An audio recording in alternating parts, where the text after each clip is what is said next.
Hi, welcome to ShowMeTheCurry.com. I'm Hital. I'm Anuja, and today we're going to show you how to make another very simple and yet yummy chutney. So you can either call it cilantro garlic chutney, coriander garlic chutney, dhania garlic chutney, Dhania Lasan Chutney. Oh yeah, lots of combinations. I think you got the point. Yeah, basically the main ingredients are dhania, which is your green coriander, and garlic. Yeah.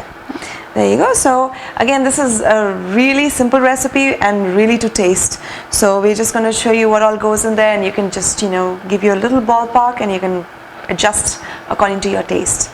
So we've washed a bunch of cilantro or dhania, and the best thing to do is, just go through it, make sure you get a fresh bunch and just pick out all the stuff that's brown. You don't want to use any kind of leaves that are going bad.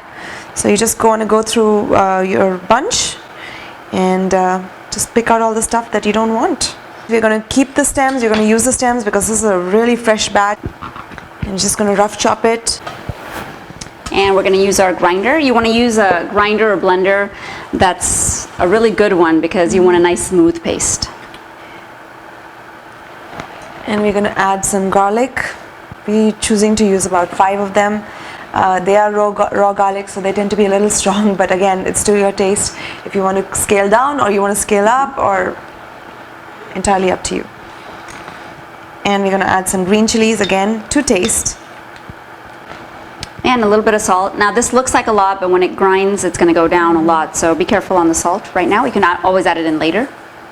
And we're using jarred tamarind. Now, depending on which brand of tamarind you get, it's going to be really sour, it's going to be less sour. If you get your own tamarind, soak it and get the pulp out, that's going to be a different level of sourness. So again, it's to taste, depending on what tamarind you have, just accordingly add it in and then taste it. If you need more, you can always add more.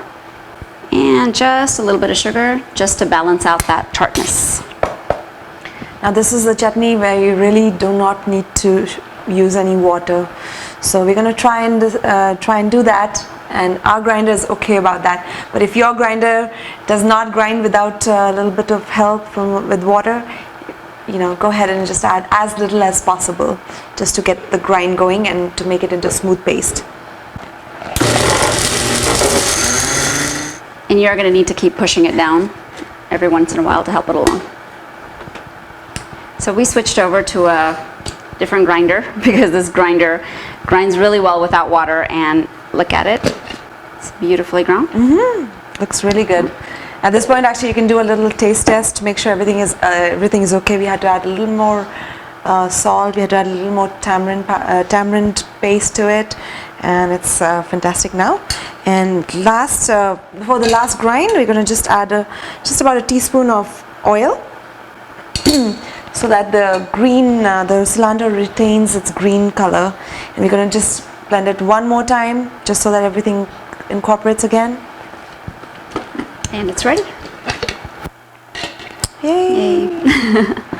It's a beautiful green color. Now this chutney is great to keep in the fridge. It'll stay fresh for about a week or two in the fridge. Absolutely. But if you want to freeze it, it's an awesome idea to make a big batch when your cilantro is on sale or you have some chilies on sale. Yes. Make a big batch and put it in ice cube trays and freeze it for a couple hours, then pop them out and then put it in a Ziploc bag. And that way when you need chutney, you can get as much or as little as you need at that time. So cilantro chutney to your rescue all the time. Okay, so we're going to give it a little try. And we're brave because we're eating this all by itself.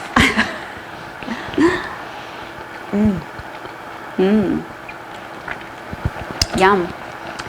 It's got the right amount of garlic, the right amount of tartness. Yes. And I really like the tamarind tartness. It's a little different than your normal lemon juice or lime juice that we usually use in these chutneys. Yeah, I mean, it looks the same, but it's got a totally different flavor, different right? flavor, yeah. So it's really good. Again, I know we keep mentioning this, but on toast or in sandwiches, a real great flavor. So enjoy your dhania and lasan chutney. A new name. Yeah, there you go. And join us again on another episode of ShowMeTheCurry.com. Adding a pinch of spice to your life.